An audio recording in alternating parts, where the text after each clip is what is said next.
Ed here. Welcome to another edition of Lessons Learned from My Mentors. And one of the ones I learned early on was about speaking, and it just was really reminded of it. I just returned from a couple of speaking engagements, both of them global, and I get to see and hear a lot of different speakers, and it just made me reflect and be super thankful for the training I received in speaking because I think it's imperative. And that was really the lesson that I received from one of my mentors, that you need to be able to speak to audiences.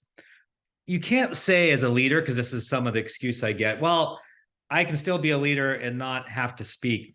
Well, the couple things with that. One is, by definition, if you're a leader, that means you have people that report up to you or look up to you, and therefore you have to have the ability to communicate somewhat articulately. And so it's really an imperative that you develop that skill, and you need to overcome your trepidation and your fears and your nervousness about it in order to become a decent speaker.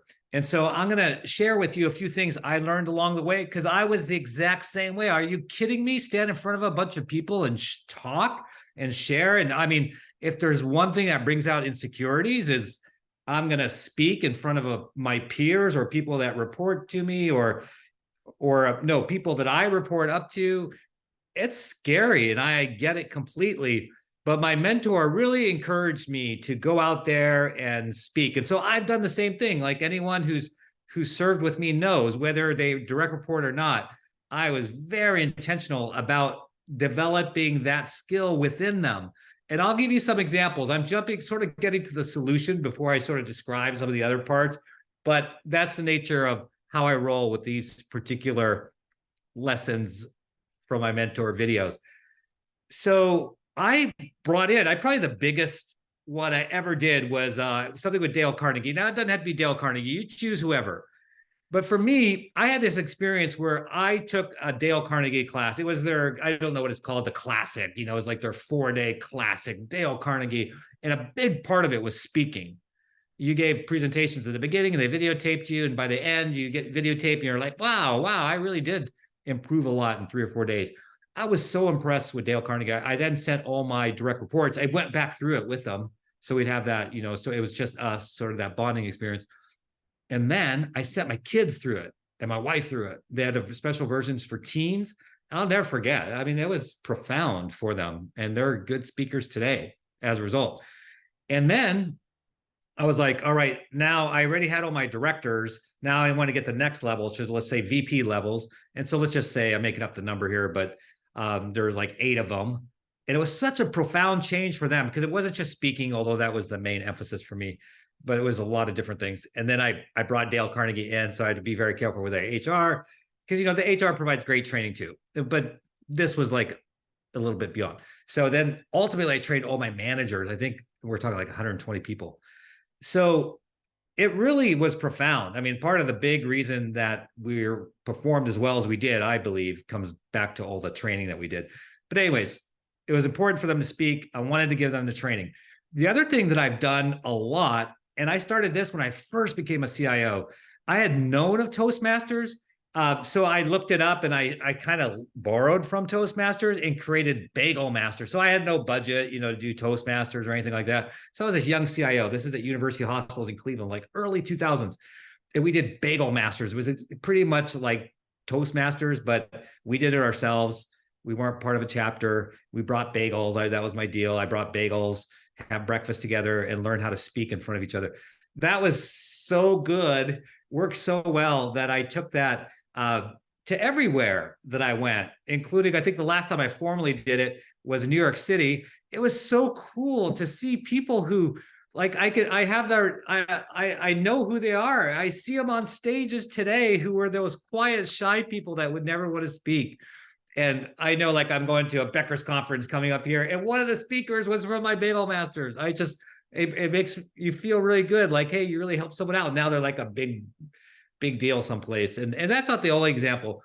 But when I was at the Cleveland Clinic, I also brought Bagel Masters. And as soon as I did, some of the people there were like, no, we want to do Toastmasters. And I said, rock on. That's always the way that I operate as a leader. And it's another lesson maybe for some other episode, but basically it goes like this. if you've got someone that's passionate about doing something, let them run with it. Give them whatever they need and let them run with it. And that's how you test and develop leadership. Like, I don't have time to get involved in Toastmasters. I was just going to do Bagel Masters. You guys would do Toastmasters. How much money do you need? Is very little. Go for it. And they did. So, I did that with TEDx too. And I'll talk about that some other time. That was just another example of someone who's like super passionate about something. I wanted to do it. I didn't have time to do it. I funded them. Off they ran, and it was an amazing event. Okay, so back to Cleveland Clinic, Bagel Masters. They want to do Toastmasters. I funded them, and they just won. I'm still in touch with them. It's just been 4 years now. I'm still very close with them, and they just won like chapter of the national chapter of the year, and one of them was like speaker of the year. I'm exaggerating a little bit because I don't remember the exact name of the award, but big deal awards. And these were the people, they were so shocked. I cannot tell you how shocked. So if you're watching this and you're like, I want to be a speaker, but I could never be a speaker. Oh my gosh, that chapter, Cleveland Clinic chapter, Toastmasters, wow, a bunch of people. I almost had to force them, although it was their idea again. So I give them complete credit to do the Toastmaster part of it. I remember it was like pulling teeth to get people to show up, but they did. I think we had like 50 people, I want to say, when we launched the first meeting. And they just rock it. And I went whenever I could, and to see them speak, and it was just so cool. I mean, so it's not hard to develop. So I'm keep going on the solution part, and I'll come back to like the first part here in a minute. So if all you get to listen to is a couple minutes, then this is the right couple minutes. The other thing is to observe people. So I'm always observing. I especially love church. So I learn a lot from the pastors at church, and had good fortune of two of my assistants in the past. Their husbands were pastors and churches that I normally didn't attend, but man, I learned so much from going to their churches, and just on how to speak with intonation, speak with emotion, speak with the movement of your body, like getting the whole body into it, filling the stage.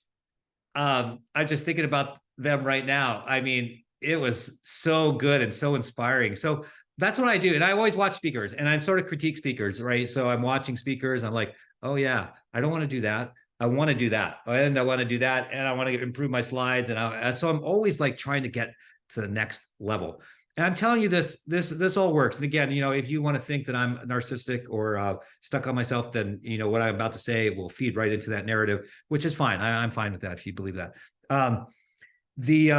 Like when I taught Chime Boot Camp, which I did for like, I think 10 years, I had oftentimes perfect scores. So if you go to Chime Boot Camp, at the end of every speaker session, there's like, I don't know, it's way too many questions, at least 20 questions. And you kind of get $5, 4 or 5, like good, very good type thing, 1 bad. And there were a few times that I was the only person at that point. It may have changed in the last couple of years because I haven't done it in a couple of years, but I was the only person to get all 5s, which is kind of hard because, there's always someone that doesn't like you or someone that's extremely hard grader. And so, I always took that, and I just spoke again globally, and they did evaluations, and I was the highest rated speaker of all the speakers. And they were quite fascinating speakers. This was across industries. So I took that as validation, like, hey, I'm onto something, but I'm always trying to get better. That's the point. And I'm telling you, wasn't always there. And there's times that I flub up. So, it's a mixed bag. But ultimately, I'm always like trending upwards because I'm taking all these lessons. I'm practicing. The other thing I do is I rehearse a lot. So when you see me on stage and I won't have any notes or anything, and I'm like, shh, I spent that night prior and that morning prior going through that presentation, and in the shower, it was my last time I normally do it, probably 20 or 30 times. So I'll never forget the story. Again, it came from one of my mentors, but there was a story of some person was at a hotel, and all afternoon long, all day long, they heard this violin, playing the same old piece over and over and over. And it turns out there was a big, and I don't remember the name, these very famous people. I'm just not that much into classical music. But if you were into classical music, the name of this famous violinist. They were a guest in town, and they played flawlessly, for an hour with the orchestra. But no one really knows that whole day prior, they were in their hotel room just practicing over and over and over. And I do the same thing. So I rehearse a lot. So that really helps me. And I'm always thinking of new ideas and new ways of trying things. And then, I drive people nuts that the host me because I'll change things, change slides, whatever at the last minute. Cause in the shower, I'm like, oh, wait, I should get rid of that slide, or I want to say something different. So that's how sort of develop myself, right? Watching people, formal classes, informal gatherings, practicing, rehearsing, watching others, critiquing myself, getting feedback. These are all really vital things. So you can be, I'm telling you, if I can do it, anyone can do it. I say this over and over. I'm average as can be. But what allows me to have some above average performances is surrounding myself with people much better than myself. And that's exactly what I've done with speaking. It's like watch people that are better and learn from them. So super key. All right. So here's some keys. Now you can look up and you can Google this in 10 seconds. Like, what are 5 things to do? And so I'm not doing that. And I didn't use AI or anything. This is just me from my heart, from my soul, just sharing with you what's worked for me. And it's just off the top of my head type thing. But one for sure is don't use notes. So I see this all the time. People use notes. And if you have notes, you will use them. It's just a natural thing. It's a security blanket. And there's a way to wean yourself. And that's what I did. At first, I used to have a lot of notes, or they put them in the notes section. And then hopefully they've got a confidence monitor and you can see their notes. But then they're always looking at the notes. What am I supposed to say? What am I supposed to say? A good stair step to wean yourself. And I did this for a few years. In fact, I would still do it if I remembered to do it. And I often don't remember. But what I would do is I would have my typical slide, and let's say it has 3 to 5 bullet items. And then my last click would be the main point would actually be on the slide. So that was like my clue. So I didn't forget. So like I could read the slide and maybe talk about a couple things. And then the big thing I would never forget because it would be in bold red that comes on the next click. I don't do that as much anymore, but I think it's a fine step. So obviously on the slides, so no notes. Very few slides. Do not. I mean, I led the CIO workshop with Dr. Sunbul in Jakarta for HIMSS APAC, and we did this workshop, and we had about 8 different faculty members, and we coached them. We had some meetings ahead of time, all that kind of stuff. But it still amazed me that not everyone was coachable, and I mean this. They're probably watching it. I mean this with all sincerity, and in a very good way, and hopefully a helpful way. Is they still insisted, a couple of them, on just showing 100 slides. Oh, it just drove me nuts. Like way too many slides. I don't know. What did they say? 1 slide every 2 minutes or something like that. I'd say like 1 slide every 10 minutes. So way too many slides and just way too much stuff on the slide. And so don't do that. The less is more. Less slides, the better. Less stuff on the slide, the better. My best presentations are the ones where I only have pictures. So what I used to do is whatever the topic was, I would think of, let's say 10 things, related to how to speak well. And then I'd have 10 slides. So 1 for each thing. And then the only thing was the title, and whatever that one thing was, like maybe it would say no notes, and there would be a picture. And so I remember I used to work with my oldest daughter. She was really good at this. She would so I would work on the slides that evening, and it would just have that one name. And then I'd wake up in the morning. She was sort of a night owl. I'd wake up in the morning, and she would have the presentation finished, and she would come up with that one picture. And so pictures are good. And so it would be 10 slides, 10 words, 10 pictures. And then I told stories. See, people will remember the stories. They're not going to remember your bullets. And so that's what I do, is just try to tell stories. Not all the time. Not every presentation lends itself this way. You'll find some presentations that I've done that aren't exactly like what I'm telling you right now, but I'm telling you the ideal ones that I give. This is the way that's done. So less is more, hardly any slides, a lot of stories. All right. Now with the stories, they don't all have to be personal, but your first and last one really should be. And it's good to have as many personal stories as you can. Now, you don't want it to be like all about you type of thing, but I'm telling you, like a story that makes a point will land well. And if it's personal, it'll really touch people and get them connected. So I always try and start with a super personal story. It's hard sometimes because a lot of them are still very emotional, very raw for me. So I always have to catch myself from getting too emotional about it. But some of them I'll never get over the emotion, which is fine. And I don't want to ever get over the emotion of telling some of these stories. So I tell these stories, and when people, they like, hey, you're authentic, you're real. You're not afraid to cry or afraid to, I mean, you don't want to boo-hoo there or anything, but sometimes I just catch myself, like I just need like 3 seconds, which seems like forever when you're the speaker, but you're just like catching yourself like, okay, I'm not going to cry, but it's really intense right now. And just let the moment go by, gather your thoughts, and then move forward. And so people then connect with you because you're a human.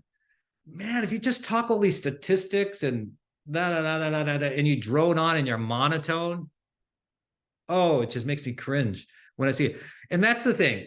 All right. Hopefully, I'm going to remember now to come back to this. See, this is not an official presentation. Otherwise, it wouldn't be up here so discombobulated. But it shocks me when I see leaders who can't speak well. And I told you why in the beginning, why we need to speak well, but especially like senior leaders who have the money, or their organizations have the money to have someone help them. OMG. Like if you're the leader of an organization, you should be investing, or your organization, even if it's just for one talk. Now, the investment examples I was given earlier will help you in life, and they'll help you in every single type of presentation, how to present yourself. But what I'm saying, worst case scenario, spend a couple $1,000s, I don't know what it costs, to have someone help you with that one speech. So if you're going to be given sort of the same speech all the time, have them help you like develop a decent slide deck, or if no slides, that's fine. But how to speak, like tell a story, show something, like unzip yourself and like bare part of your soul or your heart so people can connect and say, oh, that person's real. And I can, because oftentimes people look up to you like they don't think you're real. I can never be like that. And I think what you want to do as a speaker is you want to get rid of that barrier. You want to unzip and just bare yourself. And so people can relate, and then they're going to listen to you. They're going to be more apt to say, oh yeah, I can do that. He can do that. I can certainly do that. So highly, highly, recommend that you do that. Okay. So now getting back to where I was talking about no notes, very few slides. What slides you do have, don't put a lot of stuff on it. It's just so confusing. I think I've shared before, maybe it was part of the CXO box series. We challenged ourselves when I was at the Cleveland Clinic. We had a 10-slide rules for executives. We went down to 5 slides. I took it to 3 slides and ultimately to 1 slide. And the bet I gotta be careful what I say, but I'll just say it. I had 3 compliments from my boss there. And one of them, so I'll never forget any of the 3. One of them was my presentation to the board. It was the entire digital strategy for our health system, complex health system, on 1 slide. Got it down to 1 slide. So if you can do the digital strategy for the Cleveland Clinic on 1 slide, you can do pretty much anything on 1 slide. So I'm not suggesting everything has to be 1 slide. I rarely do that myself, but I just delivered the keynote for HIMSS APAC, and I used 4 slides. And I did a keynote recently for another global conference on digital transformation. And I want to say it was probably about 4 slides as well. So it doesn't impress people when you show a ton of slides and they just go dizzy and go batty. All right. So that's really important. The last thing that maybe I'll share is that you need to have energy and passion. I know it's hard to explain or articulate, like, how do you sort of develop that passion? How do you have that sort of energy? But I'm telling you, you could do the no slides, or you could do the 4 slides, whatever, 3 slides, tell stories, perfect slides, pictures, all that kind of stuff. If you don't show some emotion, your audience pretty much going to reflect back what you give them. So if you give them, hello, I'm here to talk about some really exciting news. And what you're going to see here on the slides. Oh yeah, and don't read the slides. OMG number 2. It happens. I mean, with seasoned people, they have had 10 bullets on their slides, and they're going to read each one to you. And so whenever I do have slides that have several bullets, I always say, because I feel so guilty, I probably shouldn't say it, but I do say it anyways. I'm like, don't worry, I'm not going to read this whole slide to you. You're smart people. You can read the slide, but I'm going to point out one thing. And that's another thing. In the very beginning, if you tell them, hey, why you're talking, and this goes back to the passion, why you're talking, there's 3 things or 2 things. Try to keep it a small number. Every once in a while, I'll go a little higher if I'm going to do some quick things. Like, I'm going to give you 9 things, but the smaller the number, the better. I think the recent, at HIMSS APAC, I think I did the 9, but they were pretty condensed versions of those 9, typically I wouldn't recommend it. Typically I would go like 2 or 3 and then unpack those 2 or 3 in a fair amount of detail. But it comes back now to the energy and the passion. So if you're not excited about whatever you're talking about, they're not going to be excited about what you're talking about. And they're going to be quick to be on their phones and they're going to get distracted. But if you can be excited, and you can be excited about anything, cybersecurity, networking, I don't care what it is, especially if it's your domain, you better be excited. If I'm watching speakers, I'm telling you, this is how I am. I'm not saying everyone's like this, but I think a good number of people, I'm sitting there, if you're not excited, I'm not excited either. I'm going to start dozing off. I'm going to start looking at my phone. I'm going to start thinking about other things. If you're excited, I'm going to be like, what? And especially if it's a topic that I'm not excited about originally. So if I sit in and you're talking about cybersecurity, which doesn't excite me all that much, I know the importance of it, however. But if you're super excited, I'm going to be like, I'm going to be leaning in, like literally leaning in, maybe taking notes. So really key. Another way that I learn a lot of this stuff is my podcast. Well, I have this YouTube channel now, and I've got, I don't know, dozens. Soon it'll be hundreds. But from my podcast, we're at like close to number 200. So I've literally had these sort of interfaces with 200 leaders, and I learn a lot. They're all a little different, but I do pick up on the good things, and none of them are bad. But I'm saying some of them I'm learning from in terms of how to articulate myself and present ideas, things like that. So that's another thing. And again, that's what I'm saying earlier. So kind of going back for a second, but you'll learn so much by observing other people, and you like compliment them, learn from them, and learn things not to do and learn things to do. So back to the energy and passion. I know not everyone, and that's the excuse people give me. Well, Ed, you're just that way, or and I think I have a lessons from a mentor sort of about this where I've talked about this. But I don't buy that, because I think we all should be excited about something. I learned this from our tango instructors. So, I really like Argentine tango. We do a fair amount of dancing, my wife and I, and it's not really dancing for me, but it's dancing for her, if you know what I'm saying. She's really good and I'm not so good, but I do try. I go out there and learn, and I observe, and I try to do better. But I notice the passion. There's so much passion. So even if you don't like to dance, you watch someone do Argentine tango, you're suddenly going to like Argentine tango. I can't imagine you watching someone dance Argentine tango with all that passion and you saying, oh, that's not really interesting. Maybe that is the case for some, but that's how I got into it. That's why I wanted to do it. I was like, dang, I want that. So that's how it sort of develops. It's like, you got to get that passion about something. So you're speaking, I'm assuming it's your expertise. So whether it's cybersecurity, networking, I'm not talking technical things, but it might be on leadership, might be on teamwork, AI, the cloud, those sort of things. You should find some reason to be excited about it. I tell one of my stories, which I'm not going to repeat here, but the cloud is involved, interoperability is involved, and it's a tearjerker story.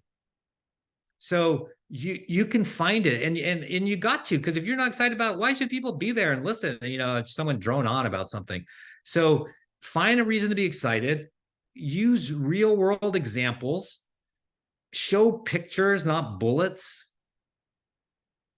Move. I didn't talk too much about that yet, but I share with you, I went to go to a lot of different types of churches where some pastors are more demonstrative than others. And so take up that stage. Do not be behind the podium. That's another OMG number 3. I mean, I should put together all the OMGs, like things not to do. But again, you can Google this. I'm just sharing from my heart what has worked for me and what I've seen that differentiates a good speaker from a poor speaker, and what my mentors have taught me. So move around. Do not get behind a lectern. And I avoid that. Sometimes I don't know if I've ever been stuck behind a lectern. So there's really no excuse, maybe a couple times, but you got to move around, take that stage, go out where the people are to the extent that you can. Like if you're in a super big room I was in recently, it's hard to go up and down the aisles just because it's a super big room and then only, a very small percentage can see you. But they had a big stage. I tried to walk from one side of that stage to another. Eye contact, really important. Pick someone, have that eye contact, that creates that connection point. Again, you have that passion, you take the stage, move. It's okay. Like I'm doing right now. Like you make your points. Like I've got 3 points. Here's the first one. I have time for one question. Who has the first question? Or I have time for two questions. Who has got that first question? Who's got that second? Be demonstrative, because people are looking at you and you're small. Like, if depending again on size of the stage, but they're looking at a big stage, maybe a big screen, and you're small. So you have to make yourself large. And you do that a couple ways. Physically, you make yourself larger. You moving around. You're engaging to the extent that you can. You're making yourself taller. You're making yourself wider. You're making it more interesting. The other thing is the intonation of your voice. And again, I learned this from different churches. But you go high sometimes, and you're like super, super demonstrative and loud and like OMG, number 4. And then other times, you're bringing home the main point, and it just requires a little bit of softness. So you mix it up, make people lean in, like, oh my gosh, he's making the main point right now.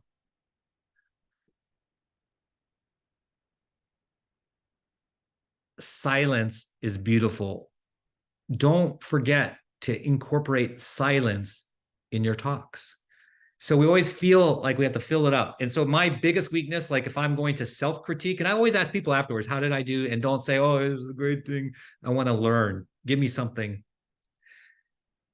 Filler words, and, you'll get that at Dale Carnegie. There'll actually be a counter, or Toastmasters. There'll actually be a counter. And it's like, what? I said that 100 times. And I know that's my big weakness. That's something I still need to work on. And one reason we do it is because our bodies, our brains say no silence. And so in order to fill the silence, we're like,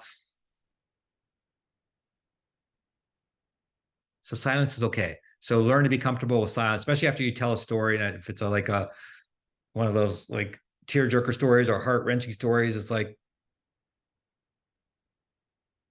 it's okay. Take the audience there with you. All right. So hopefully that helps. Again, you can Google, hey, these are the 5 things, but sometimes it helps better to hear it from someone. And I'm just telling you how it was for me, for real. It's like I'm pretty decent now as a speaker. I wasn't always decent.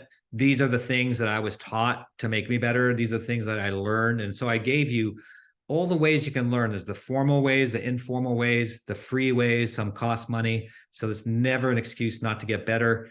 The more visible you come, the higher you want to go in terms of leadership, the better speaker you need to become. And I think there is a correlation. I didn't speak about this.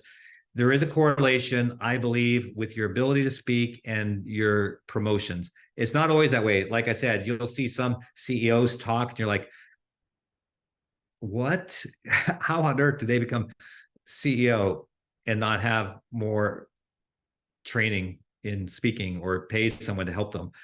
So there's always exceptions. We all know that. But generally speaking, I think there is a correlation. So make those investments in yourself. And again, it helps not just in professional life, but in personal life.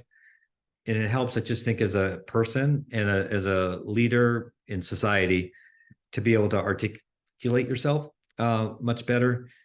And, so those are all the reasons. And again, give you practical things that you can do. If I could be more helpful, you can always reach out to me directly. But I want to share with you lessons learned, because as others have poured into me and others pour into you, I think we have a moral responsibility, ethical responsibility to pour ourselves back out to others. So I'm hopeful this was helpful to some of you. If nothing else, it was very reinforcing to me. And like I told you a couple times, I'm learning all the time how to get better. And so I'll be looking to watch you and learn from you the next time you get up and present. All right, we'll talk soon. Thanks for listening.